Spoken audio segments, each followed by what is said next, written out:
अस्सलाम वालेकुम रहमतुल्लाहि व बरकातुहू। आप देख रहे हैं गुड टॉक्स। और आज का हमारा मौक़िफ़ इक़्तिदार के ऊपर है कि जो कि हमारे मुल्क के अंदर कोई भी शख्स अगर इक़्तिदार के अंदर आ जाता है तो उसके बाद उसकी निगाहें किधर होती हैं और उस वो जो वादे करके आता है और जो बातें अवाम के साथ करता है वो उसके ऊपर पूरा क्यों नहीं उतर पाता। सबसे पहला और आप सबको बात समझाने के लिए बताने के लिए मैं एक ही शख्स को फ़िलहाल तो टारगेट करना चाहूँगा, जो हमारे प्राइम मिनिस्टर गुज़श्ता प्राइम मिनिस्टर इमरान खान साहब हैं। और उनके अलावा जितने भी मेरे मुल्क के अंदर जो भी भाई इक़्तिदार के अंदर हैं, किसी भी पोस्ट के ऊपर हैं, चाहे वो छोटी से छोटी क्यों नहीं है, मेरा उन सबको एक ही पैगाम है कि मैं आप सबसे एक सवाल पूछना चाहता हूँ कि जब आप इक़्तिदार के अंदर आ जाते हैं तो आप ऊपर क्यों देखना शुरू कर देते हैं? आपकी निगाहें ऊपर क्यों चली जाती, नीचे क्यों नहीं आप लोग देखते? जिनकी वजह से आप इस मुकाम पर पहुंचे हैं, आप उनकी तरफ क्यों नहीं देखते, बजाय इसके कि आप ऊपर देखना शुरू कर देते हैं। और यही सबसे बड़ी रीज़न है जिसकी वजह से कोई भी शख्स जो वादे, जो इक़दाम और जो बात करके जाता है लोगों के साथ और जिस पोस्ट पर भी पहुंचता है वो पूरे नहीं कर सकता। मिसाल के तौर पर देखें, जैसे कि अगर मैं किसी भी पोस्ट के ऊपर हूँ या मेरे पास कोई भी इक़्तिदार है, मैं किसी भी जगह के ऊपर हूँ, तो देखें मेरे पास जो भी पावर है ना उसकी एक लिमिट है। अगर मैं उस लिमिट को क्रॉस करूँगा तो मैं खुद के साथ साथ उन लोगों का भी नुकसान करूँगा जो मुझे यहाँ तक लेकर आए हैं। तो बेहतर ये होगा कि जो मेरे अंडर में है ना चीज़ आती है, मैं सबसे पहले उसको दुरुस्त करूँ, ना कि मैं उस चीज़ की तरफ चला जाऊँ जो कि मेरे बस से बाहर है, जो जिसको शायद मुझे उसको ठीक करते करते मैं खुद ख़त्म हो जाऊँ या मेरा खुद का बहुत ज़्यादा नुकसान हो जाए। तो अगर मैं अपने अवाम की, अपने मुल्क की या अपने नीचे वाले लोगों की भलाई चाहता हूँ तो मैं सबसे पहले जो मैं कर सकता हूँ उनके लिए मैं वो बेहतर करूँगा। मैं अगर 100% नहीं कर सकता, अगर मेरे पास 50% का इस टाइम है इख्तियार, मैं वो 50% तो करूँगा ना। मैं अपना वक्त ज़ाया नहीं करूँगा, बजाय इसके कि मैं उस 100% को ऊपर वाले लोगों को ठीक करने के चक्कर में जो मैं 50% कर सकता हूँ मैं वो भी नहीं करूँ। तो इसी तरीके से जी हमारे मुल्क के अंदर जब कोई भी इक़्तिदार के अंदर आता है तो वो ऊपर देखना शुरू कर देता है। वो लोगों के आगे वो कहते हैं कि जी मगरमच्छ उठा के ला के रखता है जी कि ये सबसे बड़ा मगरमच्छ है, इसी का हमने शिकार करना है और इसी के ज़रिए से हमारे मुल्क के हालात बेहतर हो सकते हैं। बजाय इसके कि वो ये नहीं देखता कि हमारे मुल्क के अंदर इस वक्त छोटे से छोटा शख्स जो है ना, किसी भी हुद्दे पर है, वो करप्ट इंसान है, वो करप्शन में वो भी मुलव्वस है। तो हम किस तरीके से उस चीज़ को बेटर कर सकते हैं कि मिसाल के तौर पर मैं पाकिस्तान का प्राइम मिनिस्टर हूँ, तो मुझे पता है कि गुज़िश्ता जो हुक्मरान है, जो सियासतदान है, वो बहुत ही उनके पावरफुल रहे हैं अपने वक्त के अंदर और सारा कुछ है, ठीक है, उन्होंने करप्शन किया है, वो लॉस करके चले गए हैं, मेरे मुल्क का इतना नुकसान हो चुका है। अब वो इतना गंद जो डाल कर गए हैं ना मेरे मुल्क के अंदर, इस टाइम हर एक डिपार्टमेंट के अंदर करप्ट इंसान और नॉन मैरिड, यानी कि जो डिज़र्व नहीं करता उस सीट के ऊपर वो शख्स बैठा हुआ, जिसको उसके बारे में अलिफ से ये का भी नहीं पता कि इसका मकसद क्या है। तो मेरे लिए सबसे कीमती चीज़ होनी चाहिए वक्त, जो कि मुझे मेरी आवाम ने दिया है। जो मेरी आवाम ने मुझे 5 साल का वक्त दिया ना, मेरे लिए बहुत कीमती होना चाहिए कि ये वक्त को मैं किस तरीके से इस्तेमाल करूँ कि सबसे पहले तो मैं इन सब चीज़ों का सफाया करूँ जो मेरे अंडर में है, जो मैं इस वक्त कर सकता हूँ।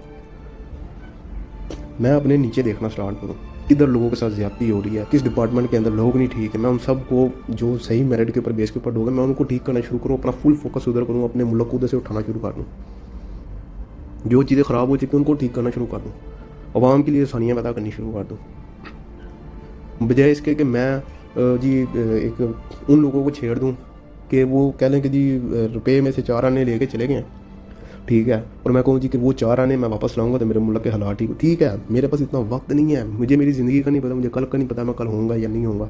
मेरा मकसद ये होना चाहिए कि मैंने इस 5 साल के अंदर एक कौम तैयार करनी है, मैंने अपने लोगों को जो है एक अच्छे प्लेटफॉर्म पे लेकर आना है, मैंने अपने मुल्क का जो इन्होंने ज़ायचा ख़राब कर दी मैंने उसको दुरुस्त करना है सबसे पहले। तो फिर अगर हर एक शख्स को ये ज़िम्मेदारी का एहसास हो जाएगा सारा कुछ है, तो मुझे इन मगरमच्छों को पकड़ने की मुझे ज़रूरत नहीं है, मैं हूँ या ना हूँ, ये लोग अपने हक़ के लिए खुद आवाज़ उठाएंगे, खुद बोलेंगे, जब इनको दबाने वाला कोई नहीं होगा। मेरे पास इतनी पावर है, मैं इस टाइम अगर प्राइम मिनिस्टर हूँ तो मेरे पास वो सारे इख्तियार आता है कि मैं कुछ भी नहीं तो 80% जो है ना हमारे मुल्क में होने वाले जुल्म को और ज़्यादतियों को और नाइंसाफ़ियों को मैं रोक सकता हूँ। जो 20% है जो लोग जी लूट के जी करप्शन कर करके इस मुल्क से जा चुके हैं, मैं उनको बाद में देखूँगा। अगर मैं नहीं भी रहता तो ये मेरी आवाम जो खुद मुख्तार हो चुकी होगी, वो खुद इनका सामना कर लेगी। और मेरी कौम इतनी मेहनती है कि ये अब तक लूट लूट के खाते रहे, फिर भी मेरा मुल्क तो चल रहा है ना। तो मैं अगर इनको सही प्लेटफॉर्म पे लेकर आऊँ तो ये खुद स्टेबल हो जाएंगे। ये जो लेके चले गए हैं, मुझे मतलब मेन बात करने का मकसद ये है कि इंसान के लिए सबसे कीमती अगर कोई चीज़ होनी चाहिए ना, वक्त, जो उसको वक्त मिल चुका है ना, उसका वो किस तरीके से इस्तेमाल कर रहा है। तो मैं अगर अपने जो मैं कर सकता हूँ उन चीज़ों को छोड़ के मैं दूसरी चीज़ों की तरफ भागूंगा, जो मैं जिसको सीधा करते करते या जिनको अप्रोच करते हैं, ताकि जो पावरफुल लोग हैं उनको उन तक पहुँचते पहुँचते शायद मेरा कितना नुकसान हो जाए, मेरा वक्त ज़ाया हो जाए, और मेरा जिस मकसद के लिए मैं आया था मैं वो भी ना पूरा कर सकूँ। तो बेहतर ये है कि मैं इन सब चीज़ों को साइड पर रख के पहले अपने मुल्क का सोचूँ जिस मकसद से मैं आया हूँ, तो फिर मैं इन लोगों की तरफ भी जाऊँ। अगर मैं नहीं भी जा सकता तो मैंने एक कौम तैयार करनी है, ताकि वो नेक्स्ट टाइम किसी ऐसे धोखेबाज लोगों के से बचें और ना इनके फंसे इनकी बातों के अंदर आके, जबकि हमारे मुल्क में ऐसा होता ही नहीं है। बस एक ही चीज़ के पीछे पड़ जाना है, क्या कुछ नहीं कर सकते थे इक़्तिदार के अंदर, और कुछ नहीं कर सके, सिर्फ इन लोगों के पीछे पड़े। उनके पास पैसा है, पावर है उनका, वो इतने पुराने पॉलिटिशियन है, सारा कुछ है जो भी है। आप उनके सामने जाकर खड़े हो गए हो, उनसे लड़ाई लड़ते आपने अपने मुल्क की तरफ नहीं ध्यान दिया जो आप कर सकते थे। अगर आप उसी की तरफ ध्यान करते तो उससे बेहतर कंडीशन में हमारा मुल्क आज खड़ा हो सकता था। और उसका नतीजा क्या हुआ कि आखिर तक अपना उसी चीज़ पे अड़े रहे, अपनी ज़िद पे अड़े रहे, जिसकी वजह से हमारे मुल्क का पहले से भी ज़्यादा बेड़ा गर्क हो चुका है और नुकसान हो चुका है। इस वक्त हमारा मुल्क ऑलरेडी 5 साल पीछे जा चुका है, और अगर जो भी नई हुकूमत आएगी बनती है, अगर वो उसका भी किरदार अच्छा नहीं होता, उसको नहीं पता कि कैसे मुल्क को चलाना, क्या सिलसिला कार है, या ट्रस्टेबल नहीं है, तो वो मज़ीद पीछे जाएगा। तो मेरा बात करने का मकसद ये है कि यार पाकिस्तान के अंदर जितने भी लोग हैं, जो भी इक़्तिदार के अंदर है ना, यार आप अपने नीचे वाले लोगों को तो देखो, आप उनके लिए जो कर सकते हो उनको करो। आप अपने से ऊपर को नहीं ठीक कर सकते, आप उनको इस काबिल बना दो कि वो हर एक शख्स खुद समझदार हो जाए, कि उसको पता हो कि जी मैंने क्या करना है, मैंने किस तरीके से डील करनी है नेक्स्ट टाइम, कि हमारे पर ऐसे लोग मसलत ना हो। आप जुल्म को रोको, आप ज़्यादतियों को रोको, आप नाइंसाफ़ियों को रोक सकते हो। आप एक शख्स जो उसका हक़ है, आप उसका हक़ दिला सकते हो। आप इतनी ज़्यादा रिस्पॉन्सिबिलिटी और इतने ज़्यादा काम छोड़ के उस एक शख्स के पीछे पड़े हो, जो नुकसान करके जा चुका है। चोरी की भी चीज़ कभी वापस नहीं करता होता, जो चीज़ चली गई वो चली गई है। जो मौजूद है आप उसकी तरफ तो ध्यान दो यार, अपना वक्त ज़ाया ना करो। हमारा कितना वक्त ज़ाया हो चुका है, हम ये नहीं देख रहे। तो मेरे भाइयों, जो भी यार आप अपने अंडर में आपकी कोई भी चीज़ आती है, आप उस चीज़ की तरफ ध्यान करो यार। कोई भी एक छोटी से छोटी पोस्ट पे ही है ना कोई इंसान चाहे, आप अपने से नीचे वाले लोगों के लिए आसानियाँ पैदा करो। आप अपने से ऊपर वाले बंदे के साथ टकराओगे ना, तो आप उनके लिए भी कुछ नहीं कर सकोगे। तो फिर आपका इक़्तिदार में आने का मकसद ही क्या था? दुश्मनियाँ पैदा करनी है, दुश्मनियाँ पानी है, बदले लेने हैं, अपना बदला लेने के लिए आए हो। अगर अवाम की खिदमत करने के लिए हो तो अवाम की खिदमत पहले करो, बाद में इन सबको देखो। इन लोगों को अवाम खुद देख लेगी। अभी भी हमारे मुल्क के अंदर जो हालात चल रहे हैं, वो ये कह सकते हैं कि जी सबकी आंखों पे भी पट्टी बंधी हुई है।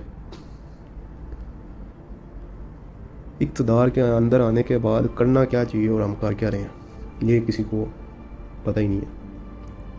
तो मेरा सब भाइयों से, सब बड़ी पाकिस्तानी कौम से यही दरख्वास्त है कि जी आप अपना, अगर किसी भी पोस्ट के ऊपर हैं तो यार अपने से नीचे वाले लोगों के लिए आसानियाँ पैदा करें।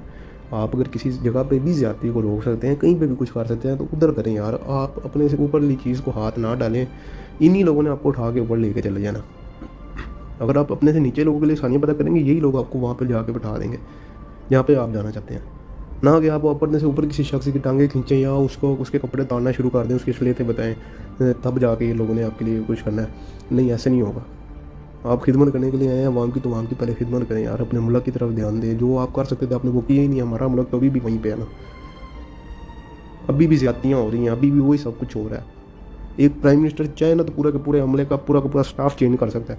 उसके पास कितनी पावर होती है, कितनी अथॉरिटी होती है, और वो उन लोगों के पीछे पड़े रहे हैं, उन लोगों को छोड़ दिया है जिनकी वजह से सारा निज़ाम गंदा है। यार आप नीचे से स्टार्ट करोगे तो फिर ऊपर तक पहुँचोगे ना।